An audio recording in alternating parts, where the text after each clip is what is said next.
Excellences, Excellences, Mesdames, Messieurs, c'est une grande joie pour moi de vous souhaiter la bienvenue au nom du cardinal André XXIII pour cette première rencontre qui inaugure un cycle sur les enjeux culturels et spirituels de la conversion écologique à l'occasion de la COP 21.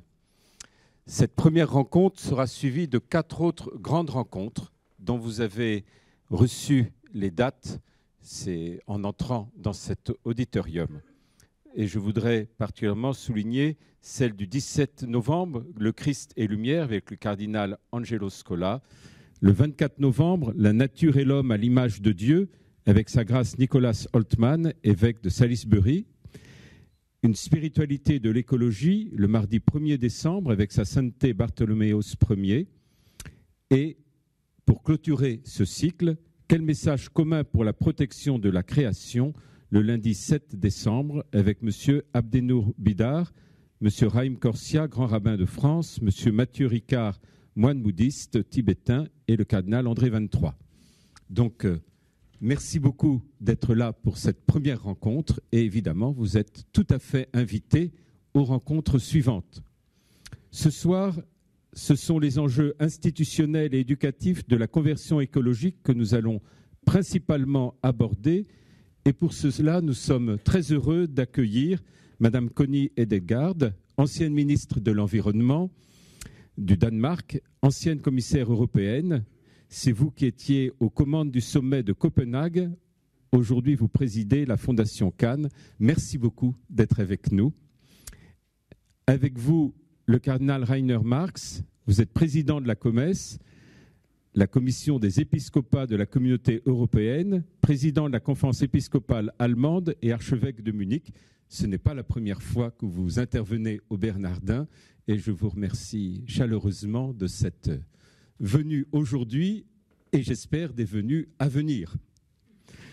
Enfin, je remercie aussi Patrice de Plunkett, que vous connaissez par ses nombreux écrits, entre autres et notamment sur l'écologie.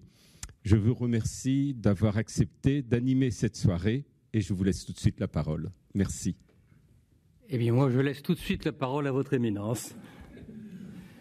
Bonsoir à tout le monde. C'est peut-être la première fois qu'un pape a écrit une encyclique et a pensé comment communiquer ce message dans le public et dans la scène de la politique. J'étais proche de lui et il a dit c'est nécessaire que l'encyclique sera là avant la conférence de Paris. Alors c'est très clair que l'encyclique Laudato Si est insérée dans la préparation de la conférence, maintenant on dit COP 21, ce n'était pas le cas l'an dernier, mais maintenant c'est clair. Et ça souligne que cette conférence est très très importante et l'encyclique veut donner une contribution avec cette notion qui est impressionnante pour nous comme chrétiens, une conversion écologique. Et je partage la conviction du pape François qu'une conversion écologique est possible. Cependant, son encyclique Laudato Si définit clairement les problèmes climatiques qui touchent notre maison commune, la Terre. C'est aussi une expression très, très belle, notre maison commune.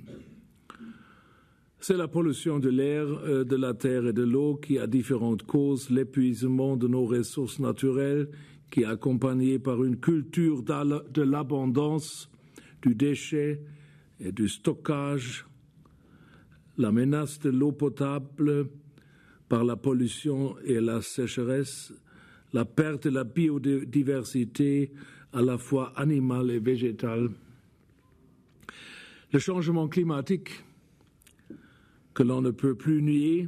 C'était une grande discussion, vous le savez, dans le derrière.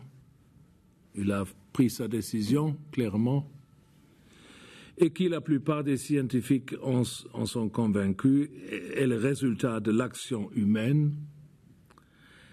l'épuisement des puits de gaz à effet de serre naturels tels que les forêts tropicales.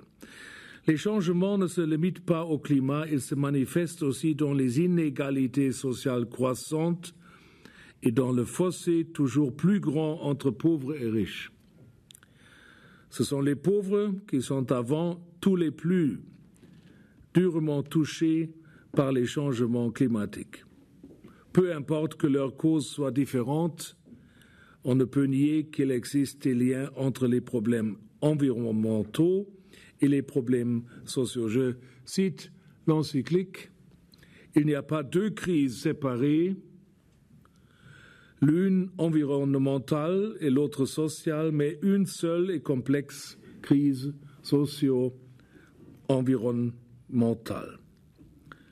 Le premier pas vers une solution est de reconnaître cet état de fait. Oui, le changement climatique et les problèmes sociaux sont inextricablement liés. Si l'on peut comprendre les raisons de cette crise complexe, il nous faut repenser notre rapport à la technologie, à l'économie, à la société et même à la politique. Le pape parle d'un paradigme technocrate, techno-économique, un peu, c'est lié de faire les choses, de profiter d'une certaine manière d'organiser l'économie et la société. Il use le mot technique. Il ne s'agit en rien d'une hostilité pessimiste à l'encontre de la technologie et de l'économie. Je n'ai pas lu ça dans l'encyclique. En réalité, il s'agit de se demander si tout ce qui est techniquement réalisable doit forcément être réalisé. Et tout doit être évalué selon des critères exclusivement économiques. On a parlé autrefois, dans les années 70, je me souviens comme professeur d'éthique sociale, du danger d'un impérialisme économique. Évitons de voir le marché comme une solution magique. C'était l'idée de... Ça a commencé un peu après la révolution de 89, le capitalisme primitif. Jean-Paul II a parlé là-dessus. Évitons de voir le marché comme une solution magique, de croire que l'économie et la technologie vont résoudre les problèmes environnementaux et qu'il suffit d'un peu de croissance pour balayer la pauvreté et la famine de la surface du globe. Le marché ne va pas régler tout cela de lui-même. C'était une idéologie, comme des autres idéologies. L'économie de marché doit absolument être combinée avec l'objectif de responsabilité écologique et sociale. On a parlé là-dessus. Peut-être, je l'avoue, c'était pas toujours la priorité dans la pensée de l'Église, ou dans les sermons, dans les actions. C'était des groupes un peu dans les coins spéciaux, qui ont répété les choses comme ça. La doctrine sociale était claire dans le critique d'un capitalisme primitif et sans frontières. C'était toujours clair. Mais l'aspect de l'écologie, c'était pas si clair. C'est très, très bon que le pape a souligné ça maintenant. Sans un cadre éthique spécifique et sans le concours des institutions, y compris des États, il ne peut y avoir d'économie sociale de marché telle que je la conçois. C'est absolument clair. Dans les États-Unis, j'ai parlé de we must think beyond the capitalism. Et comme Marx, c'est peut-être possible, voilà, de penser plus le capitalisme. Si le paradigme techno-économique, en s'appliquant aux relations humaines ou à l'environnement, les détruit, Le développement technologique, le progrès et l'économie ne peuvent être des fins en soi. Elles sont des moyens de parvenir à ces fins qui doivent être au service du développement intégral de l'être humain et avoir pour objectif le bien commun mondial. Voilà un point essentiel dont nous devons prendre conscience. La notion d'écologie intégrale est inséparable de la notion de bien commun.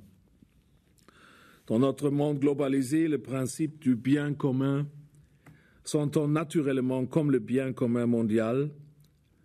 Maintenant, c'est nécessaire de penser le bien commun dans le niveau mondial, ça c'est clair, et implique une option préférentielle pour les pauvres.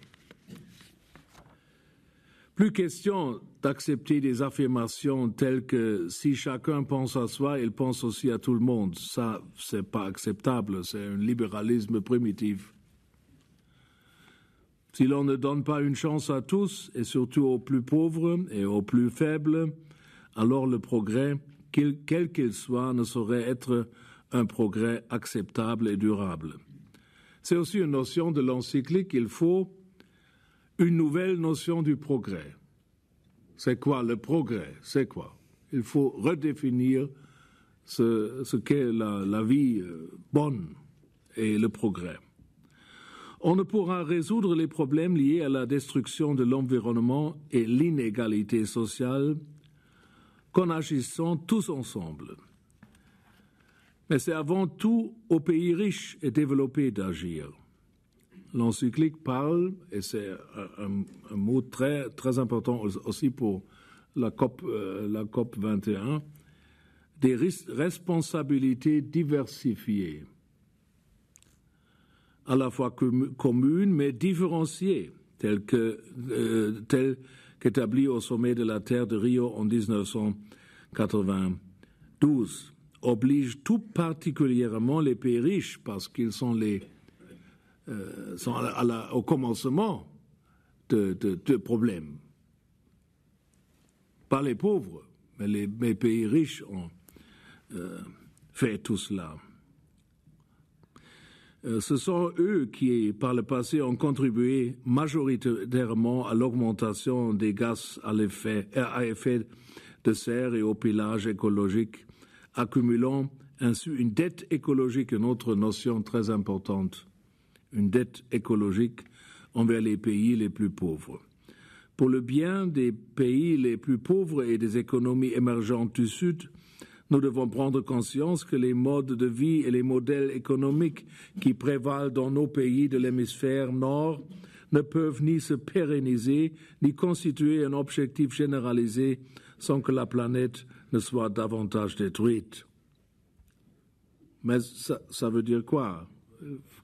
Que sont les conséquences de cette phrase? La deuxième étape de la conversion écologique tient en une phrase: nous ne pouvons continuer à agir comme si rien ne s'était passé. Laudato Si 59. Résoudre les problèmes environnementaux mondiaux dans un monde globalisé nécessite un certain degré de gouvernance mondiale, une éthique des relations internationales et des leaderships politiques internationaux. Laudato Si 53 et 164. Malgré toutes les critiques justifiées vis-à-vis de la faiblesse de la politique, ce message se veut un encouragement pour les pays et les décideurs qui ne se laissent pas décourager par les obstacles et qui cherchent encore et toujours de nouvelles idées pour des solutions globales. C'est absolument nécessaire de trouver des personnages qui sont vraiment responsables et leadership, qui ont des vrais politiciens. On a besoin des personnages, des personnes. Et aussi la notion de gouvernance mondiale, ça c'est très compliqué, je le sais, de parler là-dessus, c'est quoi? Mais sans penser sur les institutions internationales, on ne peut pas résoudre le problème. Pourquoi faire une conférence à Paris sont des conséquences aussi institutionnelles sur un niveau global. Les États et le monde politique ainsi que les organisations internationales ou encore l'Union européenne se doivent, en tant que pouvoir public, de mettre en place un cadre de gouvernance adapté à ces défis. Et enfin, dans la recherche d'un développement durable et juste à la fois pour l'homme et l'environnement, le pape ne perd pas de vue la responsabilité individuelle. Conversion, c'est aussi individuel, pas seulement une conversion de la société. Ça commence avec les personnes, les individus, avec la spiritualité. Il parle aussi de la spiritualité, de l'écologie. C'est très, très impressionnant ce qu'il dit sur la création. La création n'est pas un instrument pour l'homme, mais c'est une valeur en soi. Aussi les animaux et les choses qu'ils ont créées et les plantes et tout ça c'est pas seulement pour l'homme, pour user, pour le profit de l'homme. En nous invitant à changer de comportement en conséquence, il espère que ce changement de mode de vie aura un impact salutaire sur tous ceux qui tiennent les rênes du pouvoir politique, économique et social. Il rappelle l'influence du consommateur et nous met en garde face à une confiance aveugle dans le fait que tout finira bien de toute façon. Le pape lance un appel à la liberté responsable de l'homme. Il est clair que c'est possible de faire quelque chose, qui est la caractéristique essentielle de notre nature créée, la liberté responsable de l'homme et l'égale dignité de tous les hommes. Notre concept de l'homme, c'est le concept d'une liberté responsable. Les bouleversements écologiques et sociaux, au fond, sont dus au même mal, le pape dit, c'est-à-dire à l'idée qu'il n'existe pas de vérité indiscutable qui guide nos vies et donc que la liberté humaine n'a pas de limite. Ça, c'est pour le pape pas acceptable. Et si on a le concept que l'homme n'a pas de limites, on dit il est Dieu. L'homme n'est pas Dieu. Il n'est pas le créateur, il est une créature avec d'autres créatures dans une création. Et ça, je pense, c'est le fondement de la conversion écologique. Merci. Merci, Monseigneur. Et je passe la parole à Madame Hedegaard. Merci beaucoup, messieurs, dames. Bonsoir. L'homme est une créature étrange. We know that we are on a wrong path, an unsustainable path. We have known so for a very long time. C'est désormais extrêmement difficile pour nous de changer. Comme l'a dit le cardinal, il n'y a pas de discussion sur le fait que le changement climatique est avenu. Nous connaissons aussi les raisons pour ceci, les combustibles fossiles que nous brûlons, et nous ne faisons pas assez de tri. Et si les personnes vont vous dire qu'il y a une certitude de plus de 95% que vos enfants vont en souffrir, il faut vraiment intervenir. Tous les parents vont vous dire, s'ils entendent ceci, qu'il faut faire quelque chose. Donc, ce n'est pas un problème seulement politique.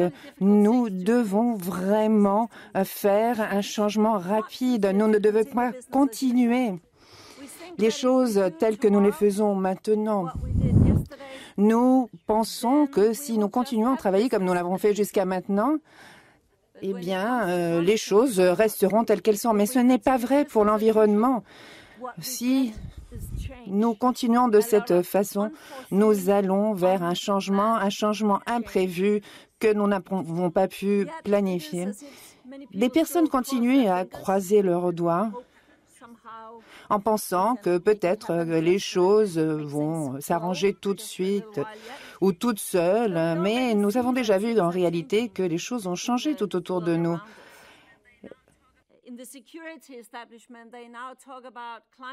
On parle désormais de changement climatique qui est une véritable menace et c'est un défi que nous devons relever immédiatement car c'est le plus urgent.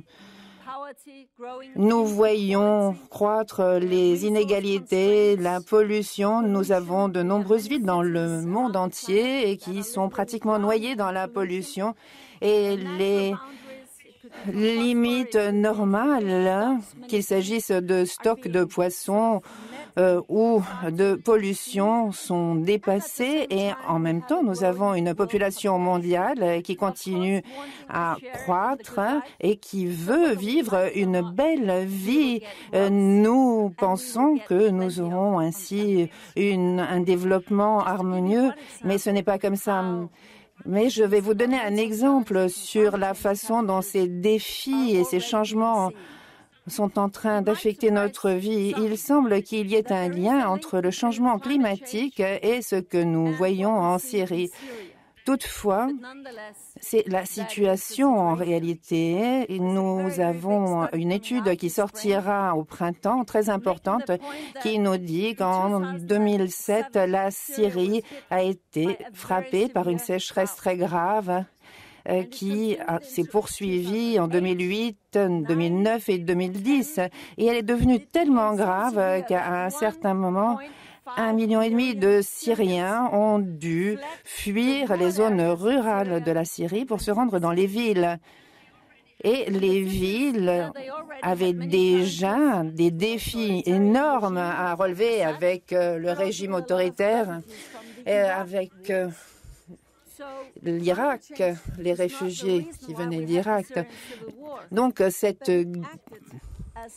cette guerre s'est installée dans une région où il y avait déjà d'énormes problèmes environnementaux et nous voyons que ces problèmes environnementaux nous affectent déjà et que tous ces réfugiés qui veulent vivre cette belle vie en Europe sont en train d'aggraver encore la situation. Mais j'ai encore beaucoup d'autres exemples à vous donner car notre monde est riche en exemples de ce genre. Mais ceci nous illustre vraiment la raison pour laquelle nous devons trouver un modèle de développement. Nous devons trouver un développement plus durable. Ceci aura aussi une influence sur le style de vie de chacun d'entre nous. Le cardinal Marx nous a dit que, effectivement, les pays riches doivent réduire leurs émissions très rapidement, mais les pays pauvres aussi, mais parce qu'il est juste de dire que les pays en développement doivent aussi commencer à limiter ce genre de développement. Sinon, nous n'arriverons pas effectivement à respecter ce seuil de moins de 2 degrés d'augmentation de la température qui avait été déjà établi à Copenhague. Nous avons des défis globaux, l'inégalité sociale, des problèmes de migration. Nous avons un marché globalisé qui nous pousse à avoir aussi une concurrence globale. Nous avons aussi une finance globale, mais nous n'avons pas de gouvernance globale au niveau de l'écologie et ceci aussi au niveau politique. Les politiques écologiques sont toujours locales ou nationales, mais nous ne devons vraiment travailler tous ensemble pour gérer tout ceci. Nous avons un gros défi à l'intérieur du système UN. Il y a beaucoup de défis à tous les niveaux, qu'il s'agisse de la sécurité ou d'autres choses qui sont liées à l'écologie. Et parmi ces défis, nous avons des défis à long terme. Le climat, l'environnement, les ressources ne sont qu'un exemple de ceci, mais nous avons vraiment un problème au niveau des dirigeants. Cet optimisme me semble assez étrange. Nous avons vraiment besoin que les politiciens commencent à penser et à réagir parce que le marché est en réalité en train de penser à court terme. Donc, nous devons faire en sorte que le niveau politique commence à agir sur le long terme. Et nous avons aussi des pensées différentes au niveau académique, à niveau social, au niveau économique, mais nous avons vraiment toute une série de thèmes qui se croisent et nous devons organiser notre société de façon à ce que les choses que nous approchons soient gérées de façon holistique et croisée.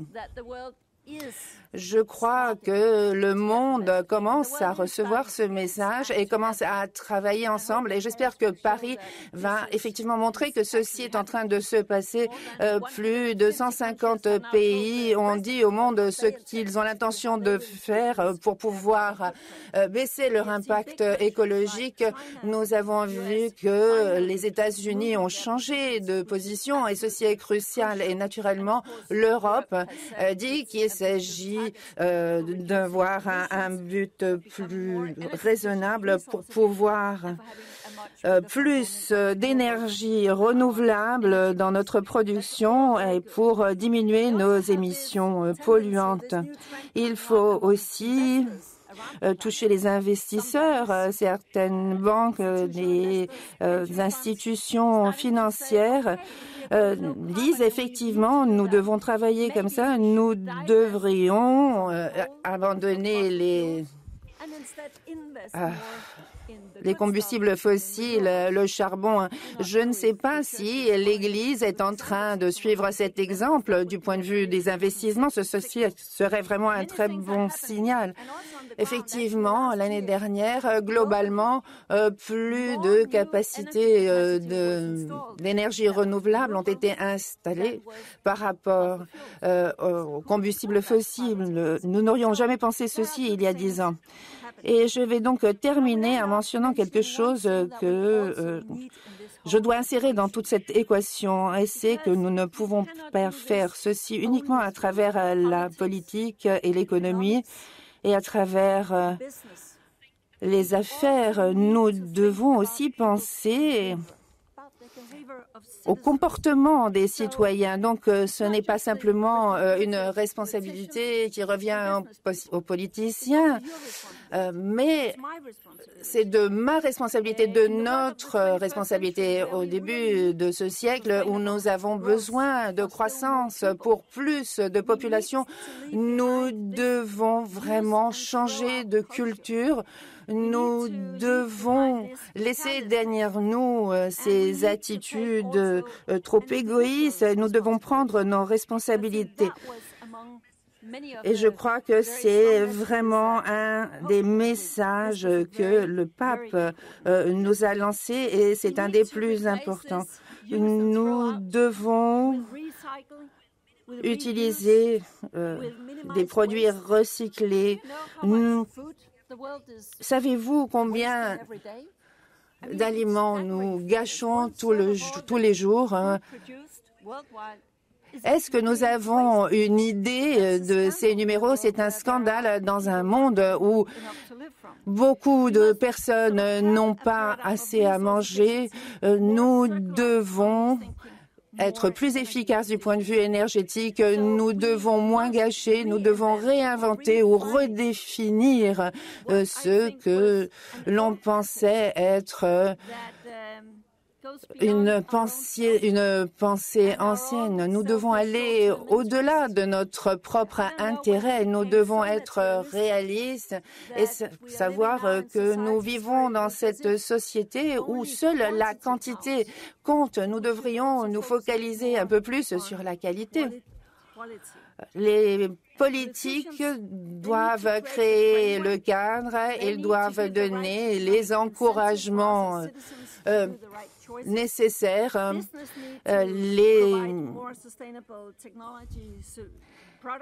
Les entreprises doivent fournir de nouveaux instruments technologiques et si l'on fait quelque chose, ça ne doit pas être seulement basé sur le coût. Il doit y avoir d'autres bénéfices qui arrivent à travers d'autres initiatives. Et si nous pensons à plus long terme et si nous comptons les coûts non seulement immédiats, mais aussi en tenant compte des risques et des investissements à long terme et les conséquences, nous pourrons changer quelque chose.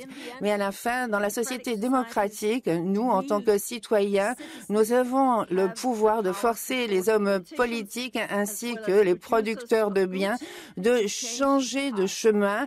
Il est grand temps et je crois même qu'il est urgent de le faire. De plus en plus de citoyens doivent faire entendre leur voix et ceci aura un impact sur le débat beaucoup plus important que par le passé. Merci.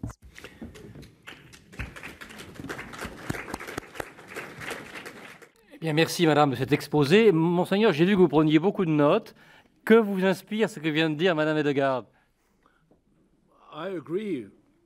I think it's very good that Je suis tout à fait d'accord. Je pense qu'il est important de souligner les éléments d'ordre pratique. J'étais parti dans une réflexion théorique, mais nous portons notre réflexion sur les éléments pratiques. S'agissant du changement, il me semble qu'il s'agit là d'un sujet très important. Et après la révolution de 89, ça m'inquiétait lorsque le pape, dans l'encyclique, nous a parlé de la peur d'un capitalisme, de l'avènement d'un capitalisme primitif. Et c'est là, dans ce cadre-là, que nous nous retrouvons à l'heure actuelle. Nous sommes sur du court-termisme, quelque chose qui est vraiment concentré sur le profit. Qu'est-ce qui produit par conséquent le capital? Certains, outre-Rhin, parlent de capital de casino. Et effectivement, il s'agit là de ce paradigme qui est en train de détruire notre intérêt.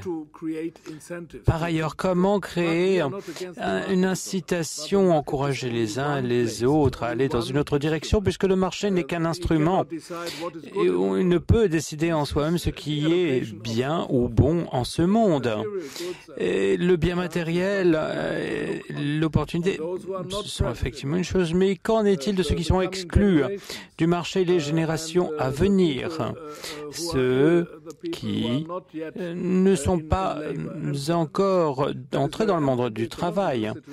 Et c'est une situation qui est séant, important, pertinent de considérer. Et c'est la même chose ici en Allemagne. Comment placer au cœur de la problématique l'écologie, le développement durable, comment mettre cette réflexion en valeur dans le contexte, un contexte mercantile, l'économie de marché. Eh bien, nous devons la cadrer. Nous devons cadrer cette économie, nous devons dessiner ce cadre et nous n'y sommes pas encore arrivés. Nous avons une discussion avec l'Organisation mondiale du travail et ça ne suffit pas.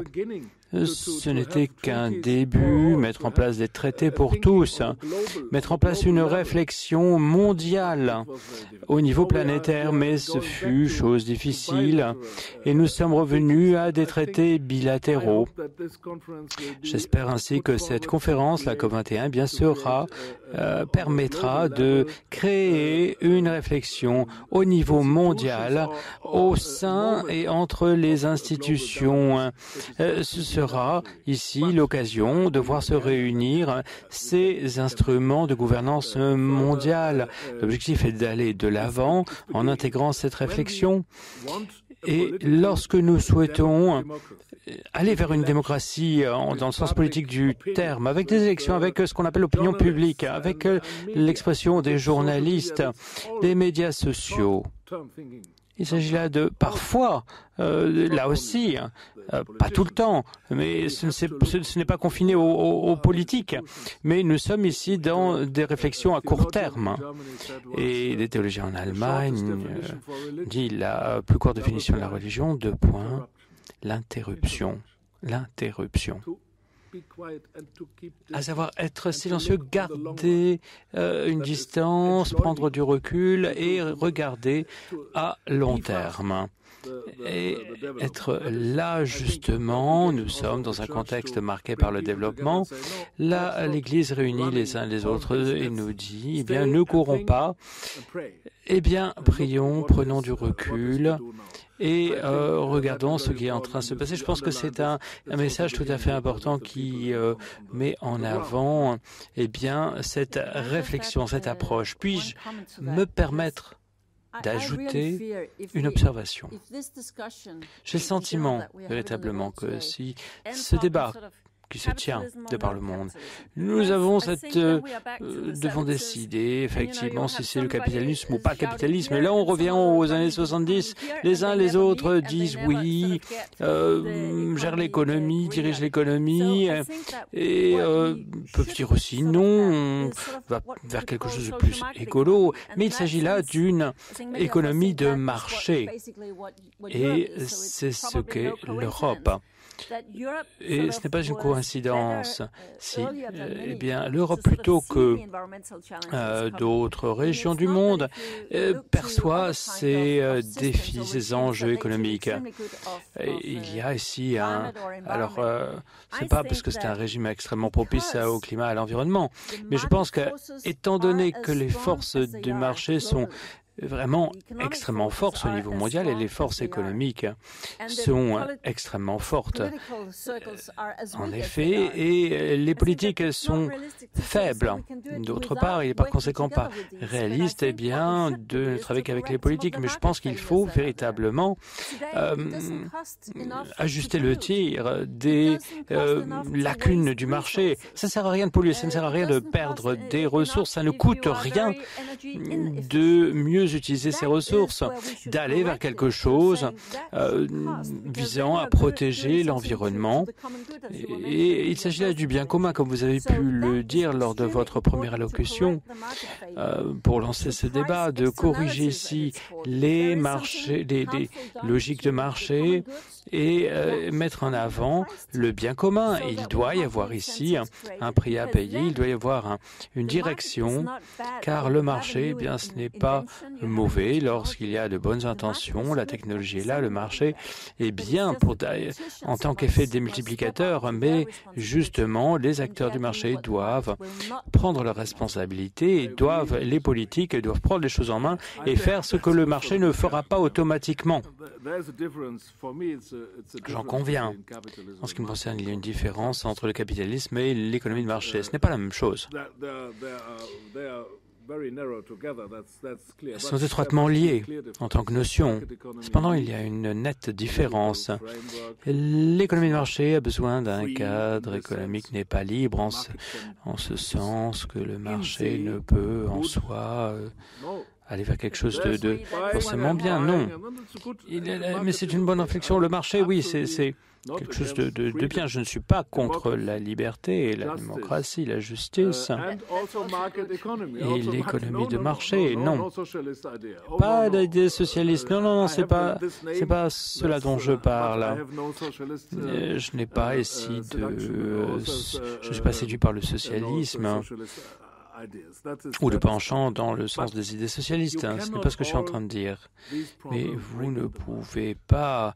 je pense qu'on doit aborder les problèmes, non seulement par le marché, mais également vous devez, comme vous l'avez dit, comme dans les romans policiers, vous devez suivre la piste de l'argent et vous trouverez les acteurs. Vous trouverez ceux qui sont à l'origine. Et ces acteurs, ces individus sont très forts ou ces institutions sont très fortes et par conséquent, nous devons limiter les institutions. Et c'est très clair, nous devons voir comment nous pouvons amener ces objectifs écologiques dans le marché en soi-même. Et pour mettre en exergue ces incitations, eh bien, vous devez avoir de forts cadres politiques au niveau mondial. Et à l'heure actuelle, eh bien, il y a échec. Et ce n'est pas possible d'y arriver. Et vous devez ici créer une communauté politique qui va dire voilà ce que nous voulons dans tous les traités. Que ce soit le travail des enfants et ainsi de suite. Vous pouvez ancrer tout cela dans les traités internationaux. Cependant, vous devez avoir des politiques fortes et un cadre fort. Et également dans les pays, vous avez besoin de lois, de comportements, et vous ne pouvez pas effectivement, légiférer, réglementer, c'est également cela avec la crise économique, la crise financière. Si tout le monde sait ce qui est interdit, ce qui est autorisé, si on dit, eh bien, au directeur, eh bien, non, là, ça ne suffit pas vous êtes un sujet moral, vous devez faire plus que ce qui n'est pas autorisé. Vous devez faire appel à cette conscience-là. C'est ainsi qu'on va changer les comportements. Vous devez changer l'attitude, le sens de ce qui est bien et de ce qui est acceptable et de ce qui ne l'est pas. Et aller dans ce sens, dans ce qui est possible en soi. Et cependant, je suis sceptique. C'est également ma théorie économique, à savoir que nous,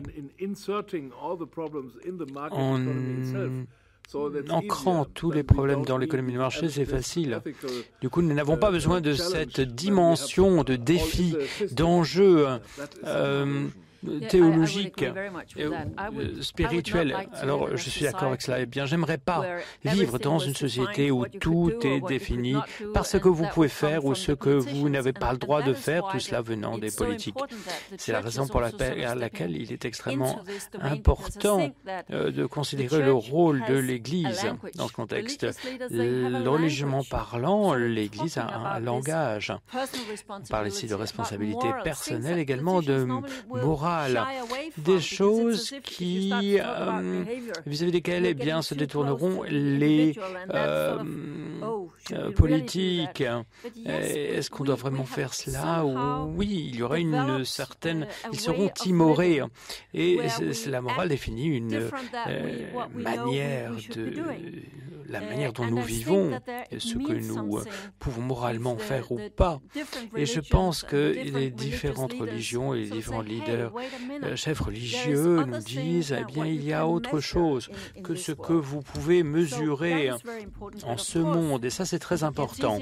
Bien évidemment, c'est plus facile d'arriver à une transition lorsque vous avez compris pourquoi vous, en tant qu'individu, vous devez vous comporter différemment si vous n'êtes pas traité par la société en idiot économique.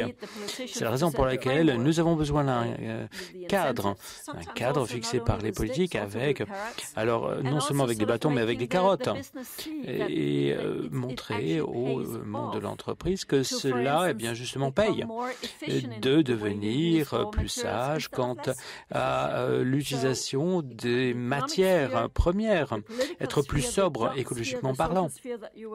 Et la sphère politique dont vous faites mention, plus la responsabilité des individus. Ces éléments, tous ces différents niveaux ont un rôle à jouer dans ce contexte. Et la chose difficile à apprécier, c'est que, eh bien, ce qui est essentiel, c'est le temps. La science nous indique qu'il ne nous reste que quelques années pour ramener le monde vers un changement plus durable d'un point de vue environnemental. Et là, nous devons vraiment prendre des choses en main très rapidement. Sinon, selon la science, eh bien, on va arriver à un point de bascule où on ne pourra plus revenir en arrière, ou avec des moyens, entre guillemets, normaux. Et c'est ce qu'on a pu voir dans l'encyclique, la réaction à travers le monde. Pour la première fois, les politiques m'ont demandé quand est-ce que l'encyclique va arriver. Vous savez à quelle date? Est-ce que vous pouvez l'obtenir avant la date de sa communication? Et vous savez, vous voyez, l'Église traite de problèmes qui sont extrêmement important pour tous. Et il y a une ouverture lorsque nous traitons de projets, lorsque nous abordons ces thématiques. Eh bien, il pourrait y avoir des choses pas intéressantes. Mais là, je pense qu'il y a quelque chose. Et je pense que l'Église a une opportunité fabuleuse avec le pape, avec ce pape-là, en particulier parce que justement il touche, il a une approche tangible par rapport au problème. Il y a une ouverture également, et même les chauffeurs de taxi dans la rue nous disaient bien, vous avez un bon pape. Et il y a ici une possibilité d'amener sur la table des discussions ce débat-là. L'encyclique est là, l'Église catholique est peut-être la seule institution où vous pouvez diffuser ce texte du pape et tous les villages, tous ces villes du monde. Eh bien, dans ces villages, dans ces lieux, il y aura quelqu'un qui discutera, qui débattra de textes, qui tiendra des réunions. Et c'est ce que j'entends, non pas des facultés, non pas des paroisses, mais partout dans le monde, on regarde ce texte. Et c'est très important pour les politiques parce que nous avons là un besoin de changement et de ce qui est, c'est ce qu'on a souligné, nous avons besoin peut-être un débat public à travers la planète au niveau mondial au sein de la société civile, car il s'agit là d'un débat qui porte sur le futur de l'avenir de la société, l'avenir de la démocratie. La démocratie est-elle à même de résoudre ces problèmes par l'ouverture de la société, par la discussion, par un contrat avec les politiques, et ainsi de suite, pour amener au devant ce débat, pour le porter. Et nous devrions garder à l'esprit que nombre travaillent, œuvrent contre nous. Non, on doit continuer comme ça. Ce ne sont que des intérêts, un lobby, et on ne voit pas ici le changement arriver. Et nous voyons cela. Les grandes institutions financières, les institutions centrales ont compris que nous ne pouvons continuer comme avant au point de vue de l'économie. Et effectivement, on entend les mêmes messages du directeur de la Banque mondiale, de l'OCDE, du Fonds monétaire international. Et entre autres, il y a 30, 20 années de cela. Eh bien, telle était la situation et j'attends à ce que c'est justement ces institutions, à partir de quel moment elles vont transmettre ces informations au ministère. Eh bien voilà ce qui se passe. Nous avons cette concurrence internationale, c'est très cher, ça va nous coûter en compétitivité si nous travaillons différemment, si nous travaillons autrement, et si le monde n'est pas d'accord là-dessus, eh bien ça va nous coûter quelque chose. Et il en va de même en Europe. Les nouveaux emplois, ils viennent d'où ? Parlons de beaucoup de choses, mais nous avons des millions de chômeurs, ne serait-ce qu'en Europe. Et si on garde ça à l'esprit, quels secteurs ont créé le plus d'emplois au cours de ces dernières années? En fait, dans le domaine de l'efficacité énergétique, du traitement des déchets, des ressources de l'énergie renouvelable, et ainsi de suite. Dans le secteur de l'environnement, il s'agit là d'une avancée technologique en Europe. Nous ne perdons pas en compétitivité si on passe à quelque chose d'écologique, si on évite de perdre l'écologie, si on utilise mieux les matériaux, si on les utilise de manière plus efficace, plus sobre. On peut en fait contribuer à créer la croissance, l'export, les emplois dont nous avons besoin. Donc ce serait bien si nous pouvions nous éloigner du point selon lequel, là où tout le monde commence à parler d'environnement, on dit non, ça coûte cher. Non, ça coûte cher de continuer comme le monde va, comme on fait en ce moment. Ça coûte en perte de vie, en ressources, et c'est ce qu'on voit de ça et là à travers la planète, déjà. S'agissant de l'investissement aussi, oui, en Allemagne, nous avons un investissement éthique important suite aux organisations allemandes monde, nous avons placé l'éthique et l'environnement dans les textes et le changement climatique également dans les autres pays. Il s'agit de la même chose. Du même mouvement, nous avons également le soutien non seulement de l'Église, mais également des organisations liées à l'Église. Et on peut voir qu'on ne perd pas ici l'argent, cela fait sens économiquement, oui, et on peut aller de l'avant. Et ça, c'est notre expérience. Et les autres institutions bancaires qui ont allé également dans ce sens ont bien vu qu'il s'agit là de quelque chose qui permettait d'être économiquement viable. La transition est possible avec cette pensée sur le long terme et également inclure la question, l'enjeu écologique sans abandonner notre vie confortable. Et si certains politiques disent bien non, nous allons devoir, bien nous serons peut-être un petit peu plus humbles et modestes. Il est possible d'aller dans ce sens. L'alternative, ce n'est pas une piètre vie, en tout cas contrairement à ce que promettent les uns et les autres. Certains, ce n'est pas une question d'être à court terme et dominé par cette pensée.